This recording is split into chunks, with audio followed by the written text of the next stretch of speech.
Count of Monte Cristo by Alexandre Dumas. Volume 2, Chapter 34. The Colosseum. Franz had so managed his route that during the ride to the Colosseum they passed not a single ancient ruin, so that no preliminary impression interfered to mitigate the colossal proportions of the gigantic building they came to admire. The road selected was a continuation of the Via Sistina. Then, by cutting off the right angle of the street in which stands Santa Maria Maggiore, and preceded by the Via Urbana and San Pietro in Vincoli, the travellers would find themselves directly opposite the Colosseum. This itinerary possessed another great advantage, that of leaving Franz at full liberty to indulge his deep reverie upon the subject of Signor Pastrini's story, in which his mysterious host of Monte Cristo was so strangely mixed up. Seated with folded arms in a corner of the carriage, he continued to ponder over the singular history he had so lately listened to, and to ask himself an interminable number of questions touching its various circumstances without, however, arriving at a satisfactory reply to any of them.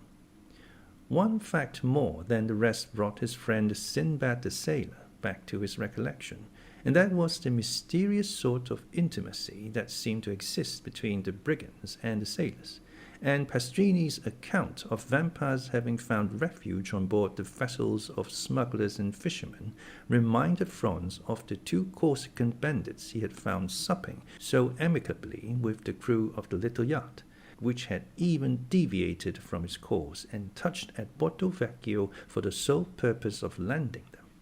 The very name assumed by his host of Monte Cristo and again repeated by the landlord of the Hotel de Londres abundantly proved to him that his island friend was playing his philanthropic part on the shores of Piombino, Civitavecchia, Ostia, and Gaeta, as on those of Corsica, Tuscany, and Spain. And further, Franz bethought him of having heard his singular entertainer speak both of Tunis and Palermo, proving thereby how large his circle of acquaintances extended. But, however the mind of the young man might be absorbed in these reflections, they were at once dispersed at the sight of the dark frowning ruins of the stupendous Colosseum, through the various openings of which the pale moonlight played and flickered like the unearthly gleam from the eyes of the wandering dead. The carriage stopped near the Metasudans. The door was opened, and the young men, eagerly alighting, found themselves opposite a cicerone, who appeared to have sprung up from the ground, so unexpected was his appearance. The usual guide from the hotel having followed them, they had paid 2 conductors, nor is it possible at Rome to avoid this abundant supply of guides, besides the ordinary cicerone, who seizes upon you directly you set foot in your hotel, and never quits you while you remain in the city. There is also a special cicerone belonging to each monument, nay, almost to each part of a monument.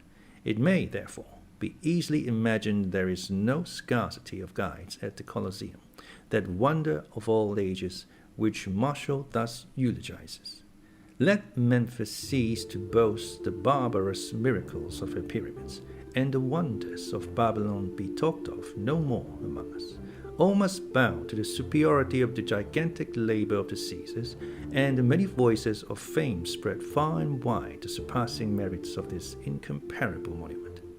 As for Albert and Franz, they essayed not to escape from the Ciceronian tyrants, and, indeed, it would have been so much the more difficult to break their bondage, as the guides alone are permitted to visit these monuments with torches in their hands.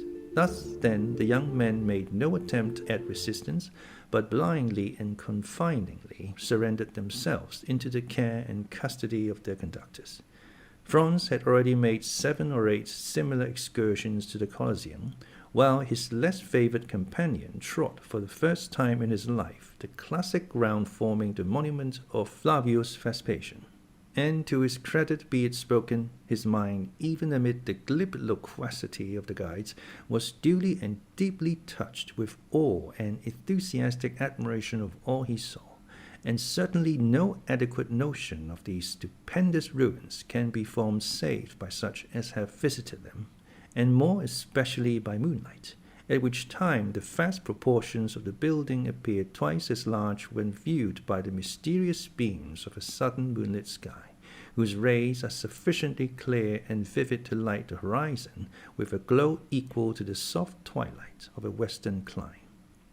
Scarcely, therefore, had the reflective Franz walked 100 steps beneath the interior porticos of the ruin when, abandoning Albert to the guides, to escape a jargon and mechanical survey of the wonders by which he was surrounded, Franz ascended a half-dilapidated staircase, and, leaving them to follow their monotonous round, seated himself at the foot of a column and immediately opposite a large aperture, which permitted him to enjoy a full and undisturbed view of the gigantic dimensions of the majestic ruin.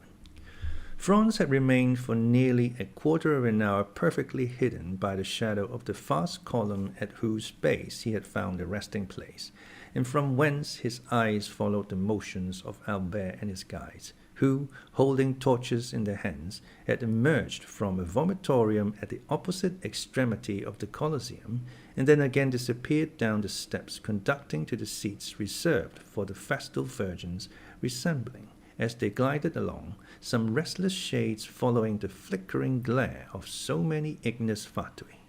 All at once his ear caught a sound resembling that of a stone rolling down the staircase opposite the one by which he had himself ascended. There was nothing remarkable in the circumstance of a fragment of granite giving way and falling heavily below, but it seemed to him that the substance that fell gave way beneath the pressure of a foot, and also that someone, who endeavored as much as possible to prevent his footsteps from being heard, was approaching the spot where he sat. Conjecture soon became certainty, for the figure of a man was distinctly visible to Franz, gradually emerging from the staircase opposite, upon which the moon was at that moment pouring the full tide of silvery brightness. The stranger thus presenting himself was probably a person who, like Franz, preferred the enjoyment of solitude and his own thoughts to the frivolous gabble of the guides, and his appearance had nothing extraordinary in it, but the hesitation with which he proceeded, stopping and listening with anxious attention at every step he took, convinced Franz that he expected the arrival of some person. By a sort of instinctive impulse, Franz withdrew as much as possible behind his pillar. About 10 feet from the spot where he and the stranger were, the roof had given way, leaving a large round opening through which might be seen the blue vault of heaven, thickly studded with stars. Around this opening, which had, possibly, for ages permitted a free entrance to the brilliant moonbeams that now illuminated the vast pile, grew a quantity of creeping plants, whose delicate green branches stood out in bold relief against the clear azure of the firmament, while large masses of thick, strong, fibrous shoots forced their way through the chasm and hung floating to and fro like so many waving strings. The person whose mysterious arrival had attracted the attention of Franz stood in a kind of half-light that rendered it impossible to distinguish his features, although his dress was easily made out. He wore a large brown mantle, one fold of which, thrown over his left shoulder, served likewise to mask the lower part of his countenance, while the upper part was completely hidden by his broad-brimmed hat. The lower part of his dress was more distinctly visible by the bright rays of the moon, which, entering through the broken ceiling, shed their refulgent beams on feet cased in elegantly made boots of polished leather, over which descended fashionably cut trousers of black cloth. From the imperfect means Franz had of judging, he could only come to one conclusion, that the person whom he was thus watching certainly belonged to no inferior station of life. Some few minutes had elapsed, and the stranger began to show manifest signs of impatience, when a slight noise was heard outside the aperture in the roof, and almost immediately a dark shadow seemed to obstruct the flood of light that had entered it, and the figure of a man was clearly seen gazing with eager scrutiny on the immense space beneath him. Then, as his eye caught sight of him in the mantle, he grasped a floating mass of thickly matted boughs and glided down by their help to within 3 or 4 feet of the ground, and then leaped lightly on his feet. The man who had performed this daring act with so much indifference wore the Trastevere costume. "I beg your Excellency's pardon for keeping you waiting," said the man in the Roman dialect, "but I don't think I am many minutes after my time. 10 o'clock has just struck by the clock of St. John Lateran." "Say not a word about being late," replied the stranger in purest Tuscan. "'Tis I who am too soon. But even if you had caused me to wait a little while, I should have felt quite sure that the delay was not occasioned by any fault of yours." "Your Excellency is perfectly right in so thinking," said the man. "I came here direct from the castle of St. Angelo, and I had an immense deal of trouble before I could get a chance to speak to Beppo." "And who is Beppo?" "Oh, Beppo is employed in the prison, and I give him so much a year to let me know what is going on within His Holiness's castle." "Indeed, you are a provident person, I see." "Why, you see, no one knows what may happen. Perhaps some of these days I may be entrapped, like poor Peppino, and may be very glad to have some little nibbling mouse to gnaw the meshes of my net, and so help me out of prison." "Briefly, what did you learn?"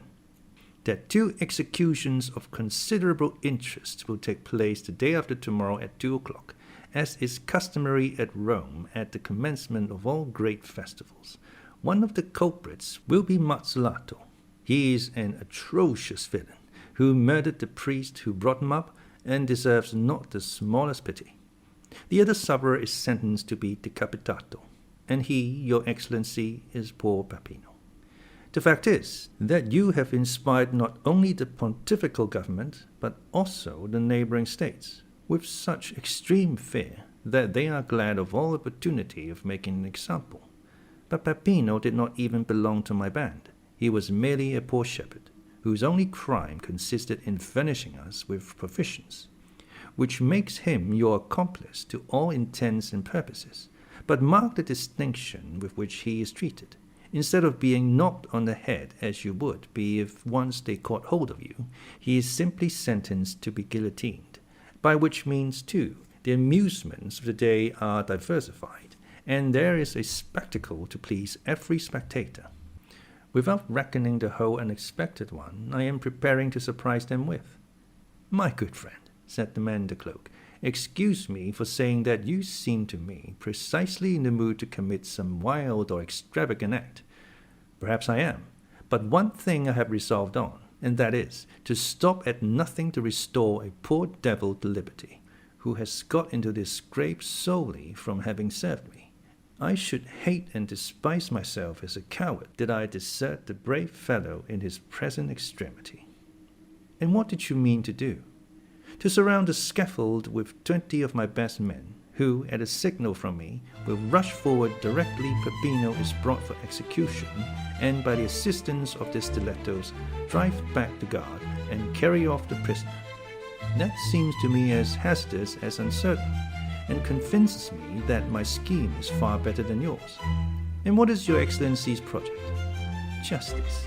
I will so advantageously bestow 2,000 piastres, that the person receiving them shall obtain a respite till next year from Peppino, and during that year another skillfully placed 1,000 piastres will afford him the means of escaping from his prison." "And do you feel sure of succeeding?" "Pardieu!"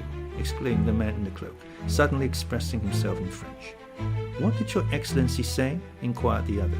"I said, my good fellow, that I would do more single-handed by the means of gold than you and all your troop could effect with stilettos, pistols, carbines, and blunderbusses included.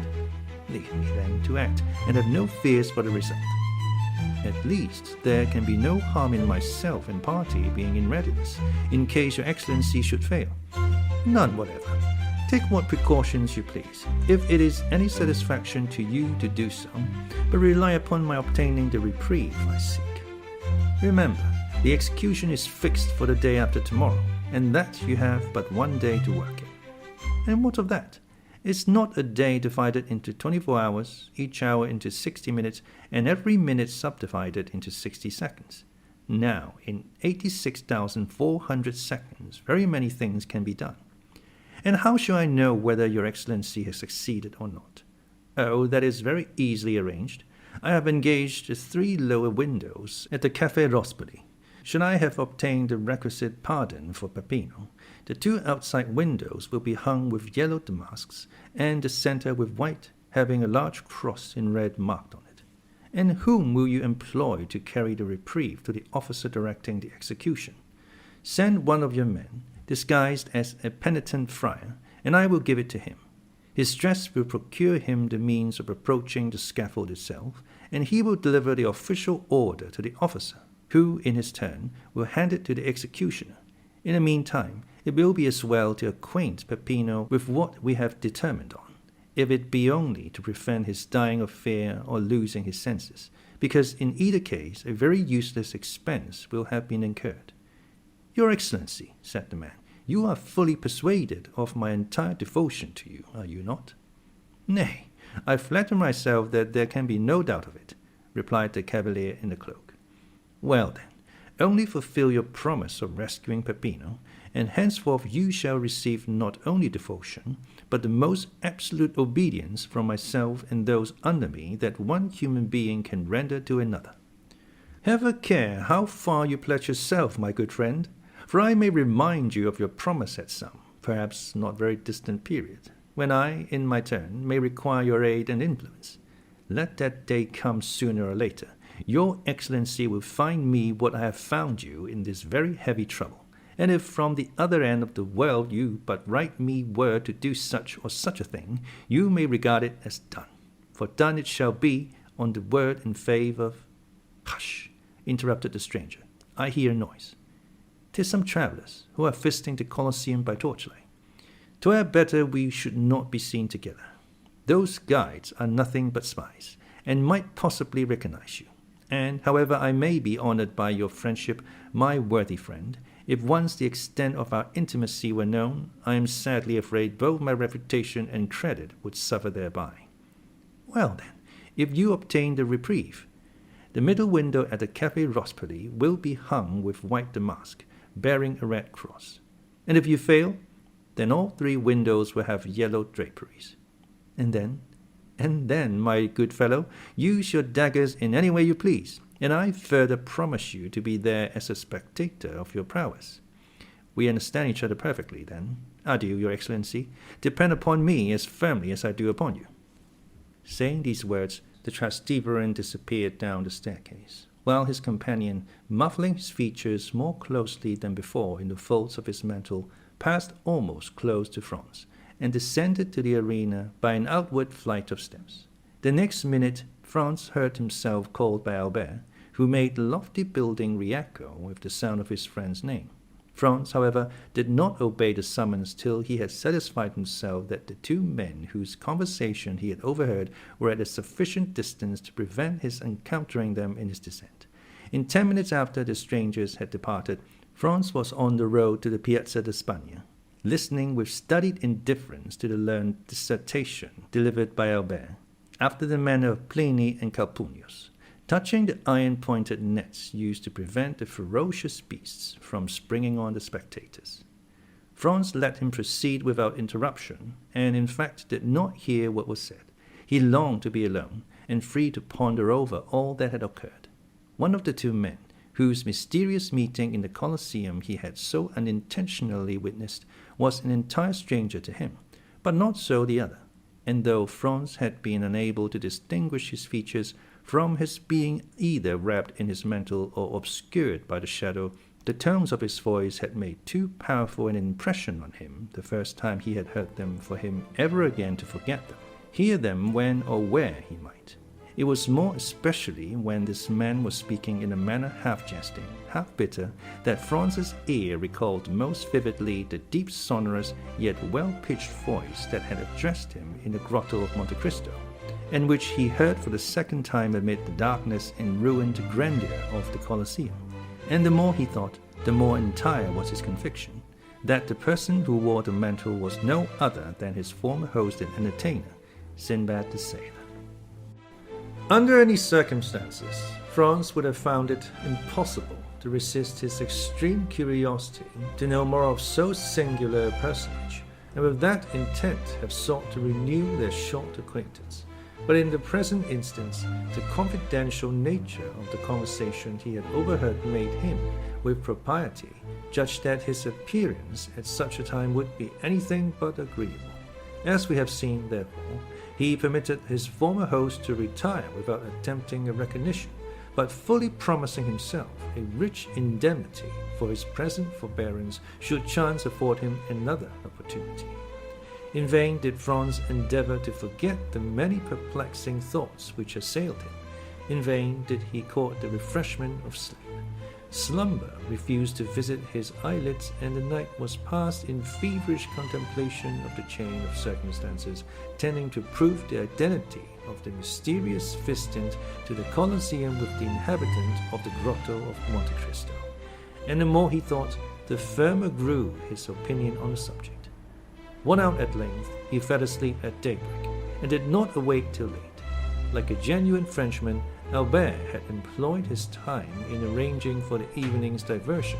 He had sent to engage a box at the Teatro Argentina, and Franz, having a number of letters to write, relinquished the carriage to Albert for the whole of the day.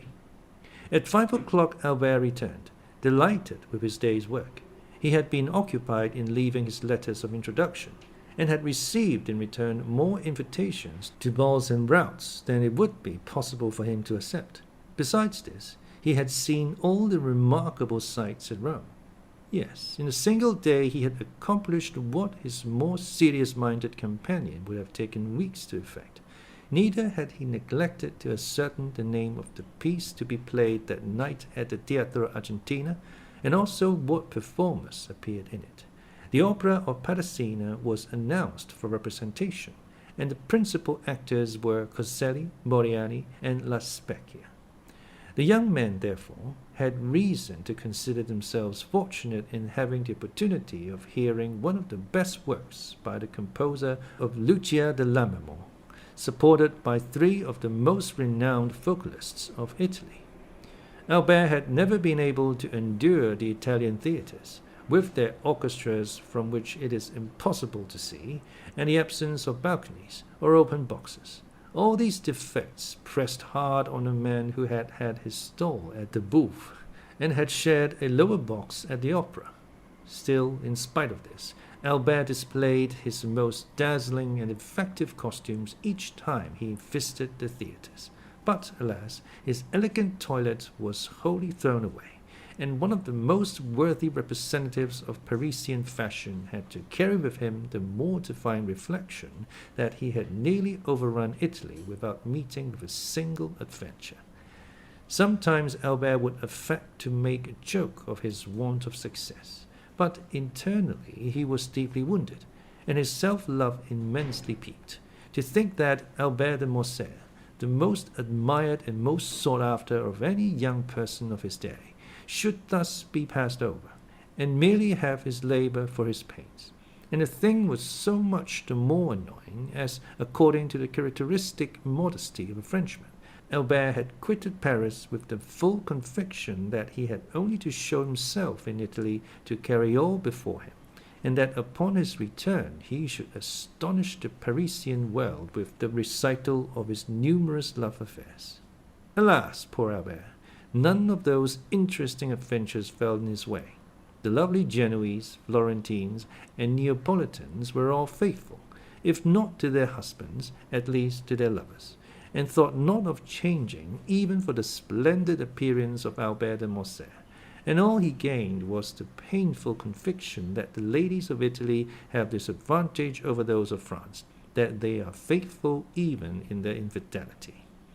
Yet he could not restrain a hope that in Italy, as elsewhere, there might be an exception to the general rule.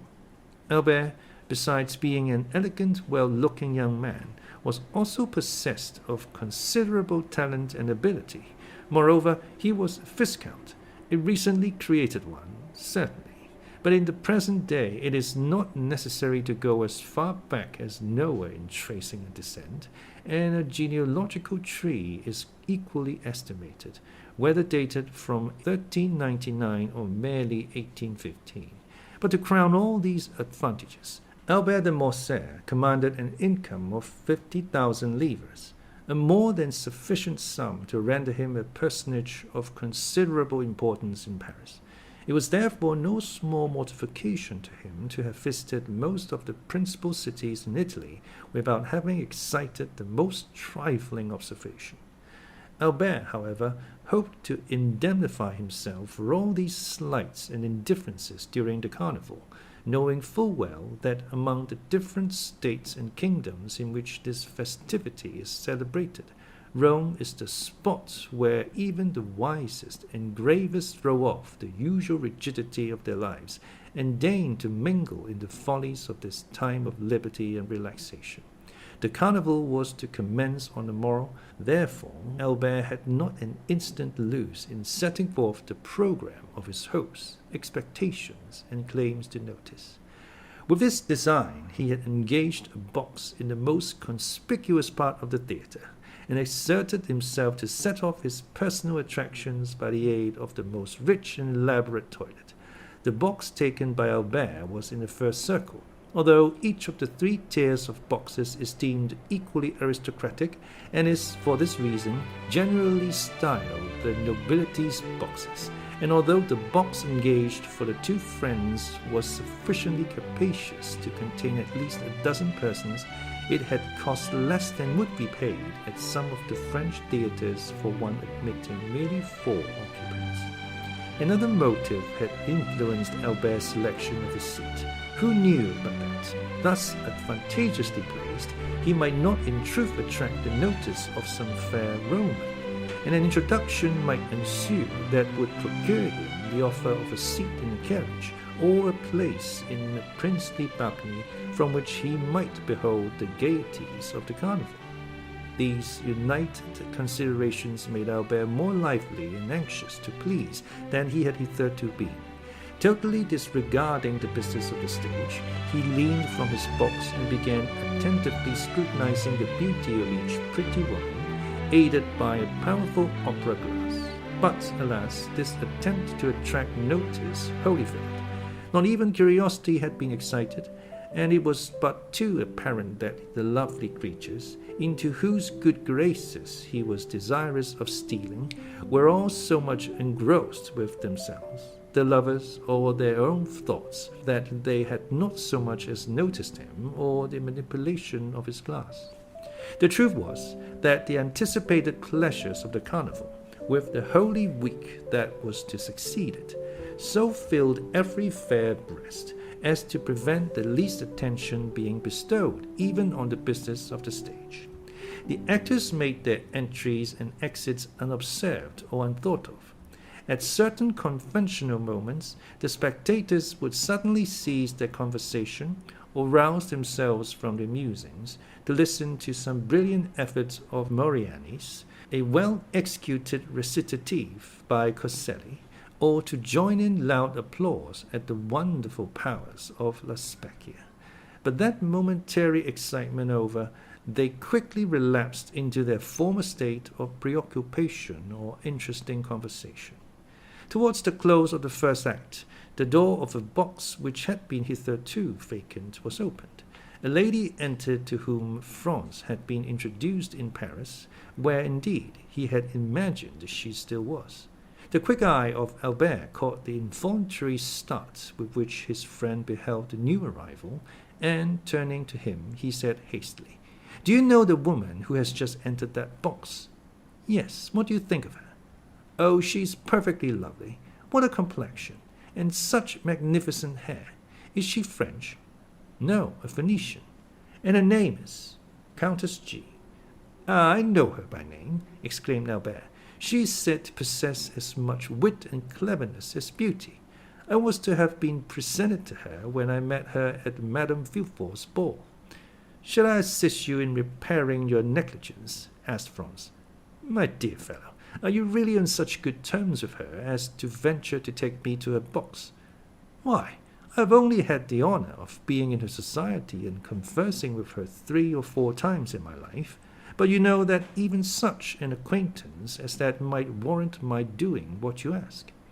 At that instant the Countess perceived Franz, and graciously waved her hand to him, to which he replied by a respectful inclination of the head. "Upon my word," said Albert, "you seem to be on excellent terms with the beautiful countess." "You are mistaken in thinking so," returned Franz calmly. "But you merely fall into the same error which leads so many of our countrymen to commit the most egregious blunders. I mean that of judging the habits and customs of Italy and Spain by our Parisian notions.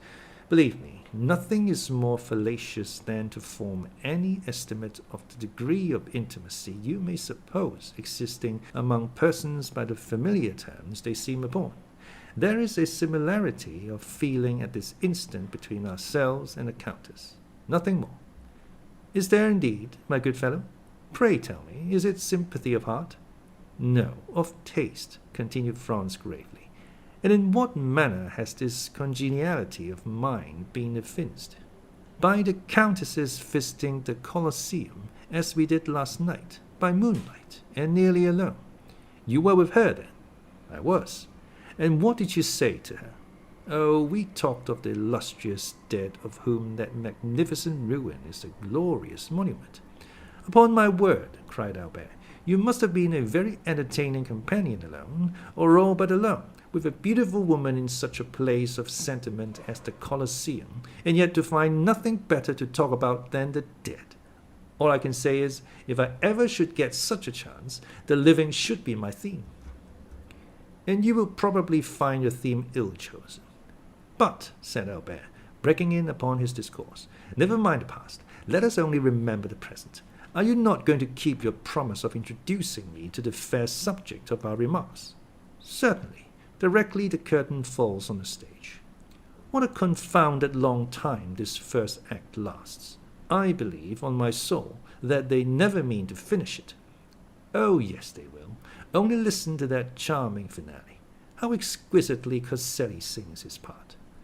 But what an awkward, inelegant fellow he is. Well, then, what do you say to La Specchia? Did you ever see anything more perfect than her acting? Why, you know, my dear fellow, when one has been accustomed to Malibran and Sontag, such singers as these don't make the same impression on you they perhaps do on others. At least you must admire Moriani's style and execution. I never fancied men of his dark, ponderous appearance singing with a voice like a woman's." "My good friend," said Franz, turning to him, while Albert continued to point his glass at every box in the theatre, "you seem determined not to approve. You are really too difficult to please."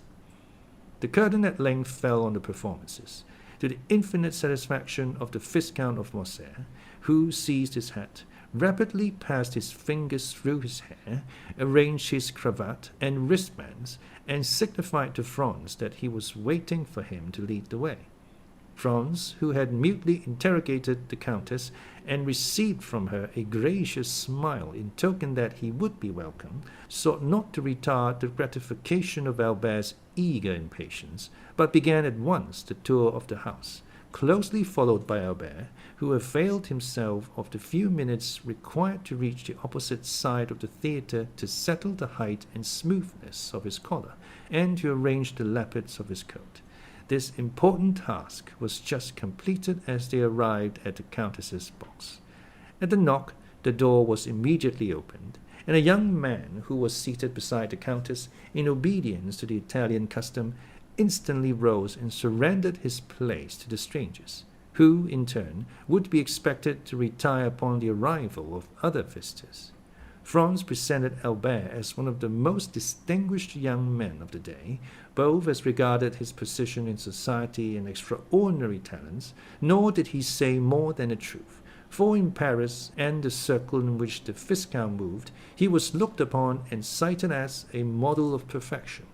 Franz added that his companion, deeply grieved at having been prevented the honor of being presented to the Countess during her sojourn in Paris, was most anxious to make up for it, and had requested him to remedy the past misfortune by conducting him to her box, and concluded by asking pardon for his presumption in having taken it upon himself to do so.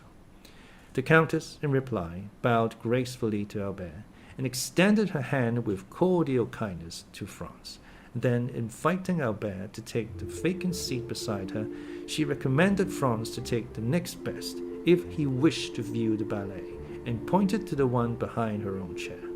Albert was soon deeply engrossed in discoursing upon Paris and Parisian matters, speaking to the Countess of the various persons they both knew there. Franz perceived how completely he was in his element, and, unwilling to interfere with the pleasure he so evidently felt, took up Albert's glass and began in his turn to survey the audience. Sitting alone in the front of a box immediately opposite, but situated on the third row, was a woman of exquisite beauty, dressed in a Greek costume, which evidently, from the ease and grace with which she wore it, was her national attire. Behind her, but in deep shadow, was the outline of a masculine figure, but the features of this latter personage it was not possible to distinguish. Franz could not forbear breaking in upon the apparently interesting conversation passing between the Countess and Albert, to inquire of the former if she knew who was the fair Albanian opposite, since beauty such as hers was well worthy of being observed by either sex. "All I can tell about her," replied the Countess, "is that she has been at Rome since the beginning of the season, for I saw her where she now sits the very first night of the season, and since then she has never missed a performance. Sometimes she is accompanied by the person who is now with her, and at others she is merely attended by a black servant. And what do you think of her personal appearance?" "Oh, I consider her perfectly lovely. She's just my idea of what Medora must have been." Franz and the Countess exchanged a smile, and then the latter resumed her conversation with Albert, while Franz returned to his previous survey of the house and company. The curtain rose on the ballet, which was one of those excellent specimens of the Italian school, admirably arranged and put on the stage by Henri, who has established for himself a great reputation throughout Italy for his taste and skill in the choreographic art, one of those masterly productions of grace, method, and elegance in which the whole corps de ballet, from the principal dancers to the humblest supernumerary, are all engaged on the stage at the same time, and 150 persons may be seen exhibiting the same attitude or elevating the same arm or leg with a simultaneous movement that would lead you to suppose that but one mind, one act of volition, influenced the moving mass. The ballet was called Polska. However much the ballet might have claimed his attention, Franz was too deeply occupied with the beautiful Greek to take any note of it. While she seemed to experience an almost childlike delight in watching it, her eager, animated looks contrasting strongly with the utter indifference of her companion, who, during the whole time the piece lasted, never even moved, not even when the furious, crashing din produced by the trumpets, cymbals, and Chinese bells sounded their loudest from the orchestra. Of this he took no heed, but was, as far as appearances might be trusted, enjoying soft repose and bright celestial dreams. The ballet at length came to a close, and the curtain fell amid the loud, unanimous plaudits of an enthusiastic and delighted audience. Owing to the very judicious plan of dividing the two acts of the opera with a ballet, the pauses between the performances are very short, the singers in the opera having time to repose themselves and change their costume when necessary, while the dancers are executing their pirouettes and exhibiting their graceful steps. The overture to the second act began, and at the first sound of the leader's bow across his violin, Franz observed the sleeper slowly arise and approach the Greek girl, who turned round to say a few words to him, and then, leaning forward again on the railing of her box, she became as absorbed as before in what was going on. The countenance of the person who had addressed her remained so completely in the shade that though Franz tried his utmost, he could not distinguish a single feature. The curtain rose, and the attention of Franz was attracted by the actors, and his eyes turned from the box containing the Greek girl and her strange companion to watch the business of the stage. Most of my readers are aware that the second act of Parisina opens with the celebrated and effective duet in which Parisina, while sleeping, betrays the Azzo the secret of her love for Ugo. The injured husband goes through all the emotions of jealousy until conviction seizes on his mind, and then, in a frenzy of rage and indignation, he awakens his guilty wife to tell her that he knows her guilt and to threaten her with his vengeance. This duet is one of the most beautiful, expressive, and terrible conceptions that has ever emanated from the fruitful pen of Donizetti. Franz now listened to it for the third time, yet its notes, so tenderly expressive and fearfully grand as the wretched husband and wife give vent to their different griefs and passions, thrilled through the soul of Franz with an effect equal to his first emotions upon hearing it. Excited beyond his usual calm demeanor, Franz rose with the audience and was about to join the loud, enthusiastic applause that followed, but suddenly his purpose was arrested. His hands fell by his sides, and half-uttered bravos expired on his lips. The occupant of the box in which the Greek girl sat appeared to share the universal admiration that prevailed, for he left his seat to stand up in front, so that, his countenance being fully revealed, Franz had no difficulty in recognizing him as the mysterious inhabitant of Monte Cristo, and the very same person he had encountered the preceding evening in the ruins of the Colosseum, and whose voice and figure had seemed so familiar to him. All doubt of his identity was now at an end. His singular host evidently resided at Rome. The surprise and agitation occasioned by this full confirmation of Franz's former suspicion had no doubt imparted a corresponding expression to his features, for the Countess, after gazing with a puzzled look at his face, burst into a fit of laughter and begged to know what had happened. "Countess," returned Franz, totally unheeding her raillery, "I asked you a short time since if you knew any particulars respecting the Albanian lady opposite.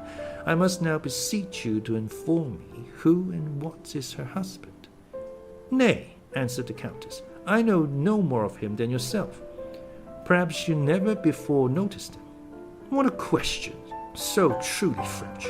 Do you not know that we Italians have eyes only for the men we love?" "True," replied Franz. "All I can say is," continued the Countess, taking up the lorgnette and directing it toward the box in question, "that the gentleman, whose history I am unable to furnish, seems to me as though he had just been dug up. He looks more like a corpse permitted by some friendly grave digger to quit his tomb for a while and revisit this earth of ours than anything human. How ghastly pale he is!" "Oh, he is always as colorless as you now see him," said Franz. "Then you know him?" almost screamed the Countess. "Oh, pray do, for heaven's sake, tell us all about it. Is he a vampire or a resuscitated corpse, or what?" "I fancy I have seen him before, and I even think he recognizes me." "And I can well understand," said the Countess, shrugging up her beautiful shoulders, as though an involuntary shudder passed through her veins, "that those who have once seen that man will never be likely to forget him." The sensation experienced by Franz was evidently not peculiar to himself. Another, and wholly uninterested person, felt the same unaccountable awe and misgiving. "Well," inquired Franz, after the Countess had a second time directed her lorgnette at the box, "what do you think of our opposite neighbor?" "Why, that he is no other than Lord Ruthven himself in the living form." This fresh allusion to Byron drew a smile to Franz's countenance, although he could but allow that if anything was likely to induce belief in the existence of vampires, it would be the presence of such a man as the mysterious personage before him. "I must positively find out who and what he is," said Franz, rising from his seat. "No, no," cried the Countess, "you must not leave me. I depend upon you to escort me home. Oh, indeed, I cannot permit you to go." "Is it possible," whispered Franz, "that you entertain any fear?" "I'll tell you," answered the Countess. "Byron had the most perfect belief in the existence of vampires, and even assured me that he had seen them. The description he gave me perfectly corresponds with the features and character of the man before us. Oh, he is the exact personification of what I have been led to expect. The coal-black hair, large, bright, glittering eyes, in which a wild, unearthly fire seems burning, the same ghastly paleness. Then observe, too, that the woman with him is altogether unlike all others of her sex. She is a foreigner, a stranger. Nobody knows who she is or where she comes from. No doubt she belongs to the same horrible race he does, and is, like himself, a dealer in magical arts. I entreat of you not to go near him, at least tonight, and if tomorrow your curiosity still continues as great, pursue your researches if you will, but tonight you neither can nor shall. For that purpose I mean to keep you all to myself. Franz protested he could not defer his pursuit till the following day, for many reasons. Listen to me, said the Countess, and do not be so very headstrong. I'm going home. I have a party at my house tonight, and therefore cannot possibly remain till the end of the opera. Now, I cannot for one instant believe you so devoid of gallantry as to refuse a lady your escort when she even condescends to ask you for it. There was nothing else left for Franz to do but to take up his hat, open the door of the box, and offer the Countess his arm. It was quite evident by her manner that her uneasiness was not feigned, and Franz himself could not resist a feeling of superstitious dread, so much the stronger in him as it arose from a variety of corroborative recollections, while the terror of the Countess sprang from an instinctive belief, originally created in her mind by the wild tales she had listened to till she believed them truths. Franz could even feel her arm tremble as he assisted her into the carriage. Upon arriving at her hotel, Franz perceived that she had deceived him when she spoke of expecting company. On the contrary, her own return before the appointed hour seemed greatly to astonish the servants. "Excuse my little subterfuge," said the Countess, in reply to her companion's half-reproachful observation on the subject. "But that horrid man had made me feel quite uncomfortable, and I longed to be alone, that I might compose my startled mind." Franz essayed to smile. "Nay," said she, "do not smile. It ill accords with the expression of your countenance, and I am sure it does not spring from your heart. However, promise me one thing." "What is it?" "Promise me, I say." "I will do anything you desire, except relinquish my determination of finding out who this man is. I have more reasons than you can imagine for desiring to know who he is, from whence he came, and whither he is going. Where he comes from I am ignorant, but I can readily tell you where he is going to, and that is down below, without the least doubt." "Let us only speak of the promise you wish me to make," said Franz. "Well, then, you must give me your word to return immediately to your hotel, to make no attempt to follow this man tonight. There are certain affinities between the persons we quit and those we meet afterwards. For heaven's sake, do not serve as a conductor between the man and me. Pursue your chase after him tomorrow as eagerly as you please, but never bring him near me, if you would not see me die of terror. And now, good night. Go to your rooms, and try to sleep away all recollections of this evening. For my own part, I am quite sure I shall not be able to close my eyes." So saying, the Countess quitted Franz, leaving him unable to decide whether she were merely amusing herself at his expense, or whether her fears and agitations were genuine. Upon his return to the hotel, Franz found Albert in his dressing gown and slippers, listlessly extended on the sofa, smoking a cigar. "My dear fellow," cried he, springing up, "is it really you? Why, I did not expect to see you before tomorrow." "My dear Albert," replied Franz, "I am glad of this opportunity to tell you, once and forever, that you entertain a most erroneous notion concerning Italian women. I should have thought the continual failures you have met with in all your own love affairs might have taught you better by this time. Upon my soul, these women would puzzle the very devil to read them aright. Why, here, they give you their hand, they press yours in return, they keep up a whispering conversation, permit you to accompany them home. Why, if a Parisian were to indulge in a quarter of these marks of flattering attention, her reputation would be gone forever. And the very reason why the women of this fine country, where sounds to see, as Dante writes, put so little restraint on their words and actions, is because they live so much in public and have really nothing to conceal. Besides, you must have perceived that the Countess was really alarmed. At what? At the sight of that respectable gentleman sitting opposite to us in the same box with the lovely Greek girl? Now, for my part, I met them in the lobby after the conclusion of the piece, and hang me, if I can guess where you took your notions of the other world from, I can assure you that this hobgoblin of yours is a deuced fine-looking fellow, admirably dressed. Indeed, I feel quite sure, from the cut of his clothes, they are made by the first-rate Paris tailor, probably Blanc or Humain. He was rather too pale, certainly, but then, you know, paleness is always looked upon as a strong proof of aristocratic descent and distinguished breeding. Franz smiled, for he well remembered that Albert particularly prided himself on the entire absence of color in his own complexion.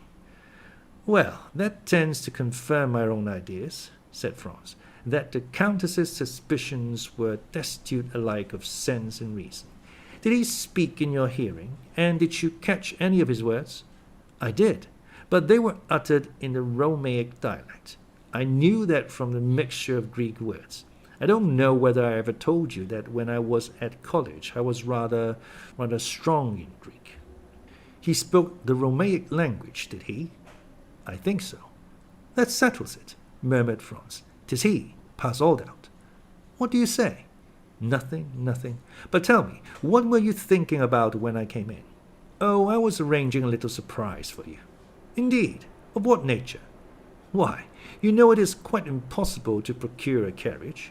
"Certainly, and I also know that we have done all that human means afforded to endeavor to get one.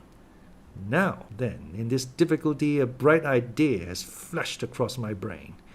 Franz looked at Albert as though he had not much confidence in the suggestions of his imagination. "I tell you what, Monsieur Franz," cried Albert, "you deserve to be called out for such a misgiving and incredulous glance as that you were pleased to bestow on me just now. And I promise to give you the satisfaction of a gentleman if your scheme turns out as ingenious as you assert. Well then, hearken to me." "I listen." "You agree, do you not, that obtaining a carriage is out of the question?" "I do." "Neither can we procure horses." "True. We have offered any sum, but have failed." "Well now, what do you say to a cart? I dare say such a thing might be had." "Very possibly." "And a pair of oxen?" "As easily found as the cart." "Then you see, my good fellow, with a cart and a couple of oxen our business can be managed. The cart must be tastefully ornamented, and if you and I dress ourselves as Neapolitan reapers, we may get up a striking tableau, after the manner of that splendid picture by Leopold Robert. It would add greatly to the effect if the Countess would join us in the costume of a peasant from Puzzoli or Sorrento. Our group would then be quite complete, more especially as the Countess is quite beautiful enough to represent a Madonna." "Well," said Franz, "this time, Monsieur Albert, I am bound to give you credit for having hit upon a most capital idea." "And quite a national one, too," replied Albert with gratified pride. "A mere mask borrowed from our own festivities. Ha! Ye Romans, you thought to make us unhappy strangers trot at the heels of your processions like so many lazzaroni, because no carriages or horses are to be had in your beggarly city. But you don't know us. When we can't have one thing, we invent another." "And have you communicated your triumphant idea to anybody?" "Only to our host. Upon my return home I sent for him, and I then explained to him what I wished to procure. He assured me that nothing would be easier than to furnish all I desired. One thing I was sorry for. When I bade him have the horns of the oxen gilded, he told me there would not be time, as it would require 3 days to do that. So you see, we must do without this little superfluity." "And where is he now?" "Who?" "Our host. Gone out in search of our equipage. By tomorrow it might be too late." Then he will be able to give us an answer tonight. Oh, I expect him every minute." At this instant the door opened, and the head of Signor Pastrini appeared. "Permesso?" inquired he. "Certainly, certainly," cried Franz. "Come in, my host." "Now then," asked Albert eagerly, "have you found the desired cart and oxen?" "Better than that," replied Signor Pastrini, with the air of a man perfectly well satisfied with himself. "Take care, my worthy host," said Albert. "Better is a sure enemy to well." "Let your excellencies only leave the matter to me," returned Signor Pastrini in a tone indicative of unbounded self-confidence. "But what have you done?" asked Franz. "Speak out, there's a worthy fellow." "Your excellencies are aware," responded the landlord, swelling with importance, "that the Count of Monte Cristo is living on the same floor with yourselves." "I should think we did know it," exclaimed Albert, "since it is owing to that circumstance that we are packed into these small rooms like two poor students in the back streets of Paris. When, then, the Count of Monte Cristo, hearing of the dilemma in which you are placed, has sent to offer you seats in his carriage and 2 places at his windows in the Palazzo Rospoli." The friends looked at each other with unutterable surprise. "But do you think," asked Albert, "that we ought to accept such offers from a perfect stranger?" "What sort of person is this Count of Monte Cristo?" asked Franz of his host. "A very great nobleman, but whether Maltese or Sicilian I cannot exactly say. But this I know, that he is noble as a Borghese and rich as a gold mine." "It seems to me," said Franz, speaking in an undertone to Albert, "that if this person merited the high panegyrics of our landlord, he would have conveyed his invitation through another channel, and not permitted it to be brought to us in this unceremonious way. He would have written, or—" At this instant someone knocked at the door. "Come in," said Franz. A servant, wearing a livery of considerable style and richness, appeared at the threshold, and, placing 2 cards in the landlord's hands, who forthwith presented them to the 2 young men, he said, "Please to deliver these, from the Count of Monte Cristo to Vicomte Albert de Morcerf and Monsieur Franz Deputy, the Count of Monte Cristo." Continued the servant, "Begs these gentlemen's permission to wait upon them as their neighbor, and he will be honored by an intimation of what time they will please to receive him." "Faith, Franz," whispered Albert, "there is not much to find fault with here." "Tell the Count," replied Franz, "that we will do ourselves the pleasure of calling on him." The servant bowed and retired. "That is what I call an elegant mode of attack," said Albert. "You were quite correct in what you said, Signor Pastrini. The Count of Monte Cristo is unquestionably a man of first-rate breeding and knowledge of the world." "Then you accept this offer?" said the host. "Of course we do," replied Albert. "Still, I must own I am sorry to be obliged to give up the cart and the group of reapers. It would have produced such an effect, and were it not for the windows at the Palazzo Rospoli, by way of recompense for the loss of our beautiful scheme, I don't know but what I should have held on by my original plan. What say you, Franz?" "Oh, I agree with you. The windows in the Palazzo Rospoli alone decided me." The truth was that the mention of 2 places in the Palazzo Rospoli had recalled to Franz the conversation he had overheard the preceding evening in the ruins of the Colosseum between the mysterious unknown and the Transteverin, in which the stranger in the cloak had undertaken to obtain the freedom of a condemned criminal, and if this muffled-up individual proved the same as the person he had just seen in the Teatro Argentina, then he should be able to establish his identity, and also to prosecute his researches respecting him with perfect facility and freedom.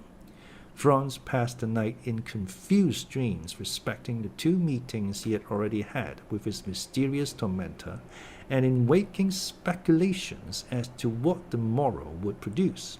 The next day must clear up every doubt, and unless his near neighbor and would-be friend, the Count of Monte Cristo, possessed the ring of Jaeger's, and by its power was able to render himself invisible, it was very certain he could not escape this time.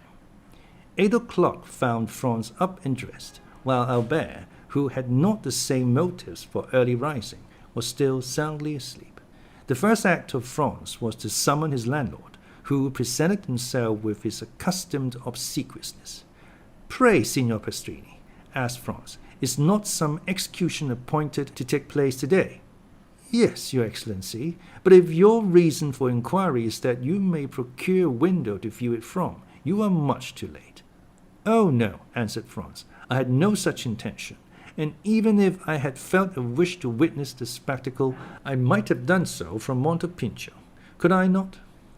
"Ah," exclaimed mine host, "I did not think it likely Your Excellency would have chosen to mingle with such a rabble as are always collected on that hill, which, indeed, they consider as exclusively belonging to themselves." "Very possibly I may not go," answered Franz, "but in case I feel disposed, give me some particulars of today's executions." "What particulars would Your Excellency like to hear?" "Why, the number of persons condemned to suffer, their names and description of the death they are to die." "That happens just lucky, Your Excellency. Only a few minutes ago they brought me the tabletas." "What are they?" "Sort of wooden tablets hung up at the corners of streets the evening before an execution, on which is pasted up a paper containing the names of the condemned persons, their crimes, and mode of punishment. The reason for so publicly announcing all this is that all good and faithful Catholics may offer up their prayers for the unfortunate culprits, and, above all, beseech of heaven to grant them a sincere repentance." "And these tablets are brought to you that you may add your prayers to those of the faithful, are they?" said Franz somewhat incredulously. "Oh dear, no, Your Excellency. I have not time for anybody's affairs but my own and those of my honorable guests. But I make an agreement with the man who pastes up the papers, and he brings them to me as he would the playbills, that in case any person staying at my hotel should like to witness an execution, he may obtain every requisite information concerning the time and place, etc." "Upon my word, that is a most delicate attention on your part, Signor Pastrini," cried Franz. "Why, Your Excellency," returned the landlord, chuckling and rubbing his hands with infinite complacency, "I think I may take upon myself to say I neglect nothing to deserve the support and patronage of noble visitors to this poor hotel. I see that plainly enough, my most excellent host, and you may rely upon me to proclaim so striking a proof of your attention to your guests wherever I go. Meanwhile, oblige me by a sight of one of these tabletas." "Nothing can be easier than to comply with Your Excellency's wish," said the landlord, opening the door of the chamber. "I have caused one to be placed on the landing, close by your apartment." Then, taking the tablet from the wall, he handed it to Franz, who read as follows. "The public is informed that on Wednesday, February 23rd, being the first day of the carnival, executions will take place in the Piazza del Popolo, by order of the Tribunal of the Rota, of two persons, named Andrea Rondolo and Peppino, otherwise called Rocca Priori.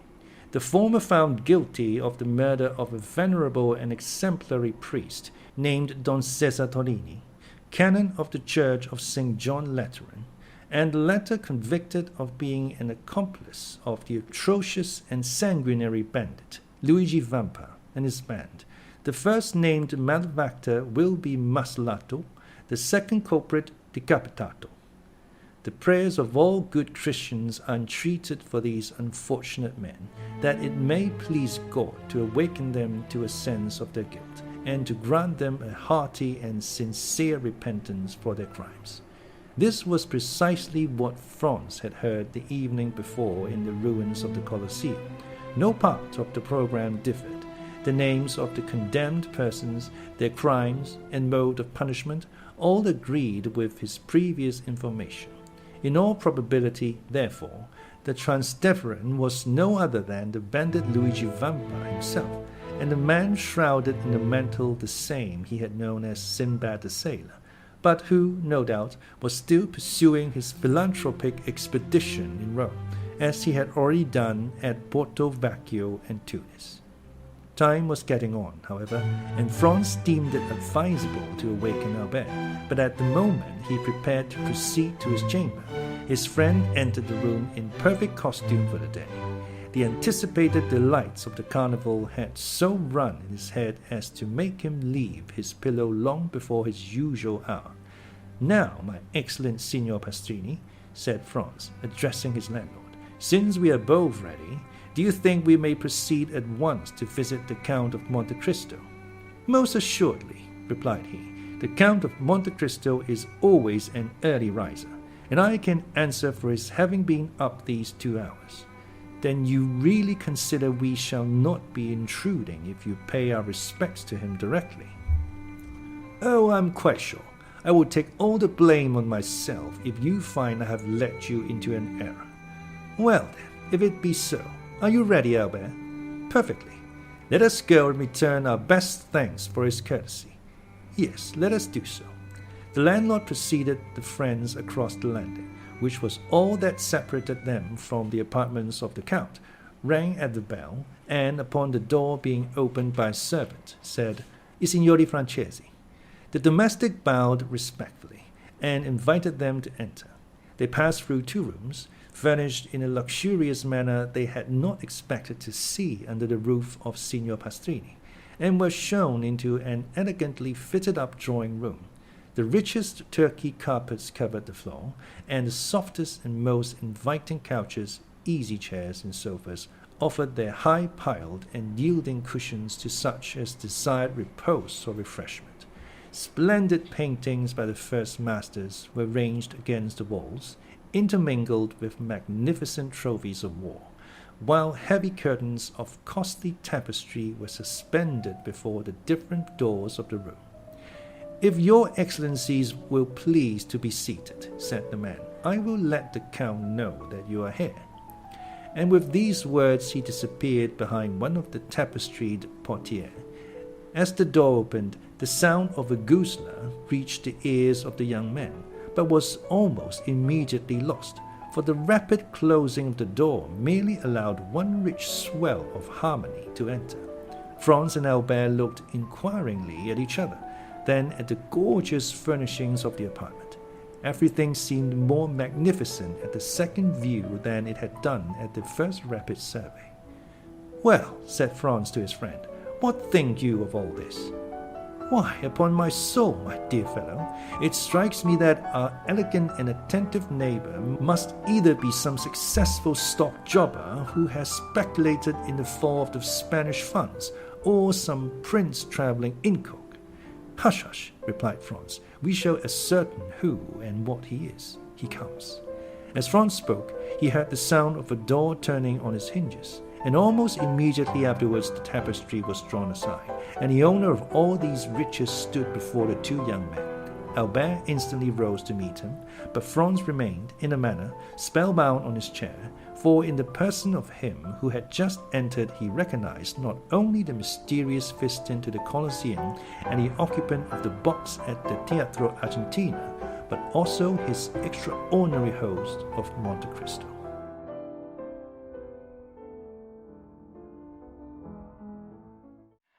Recitative. Recitative.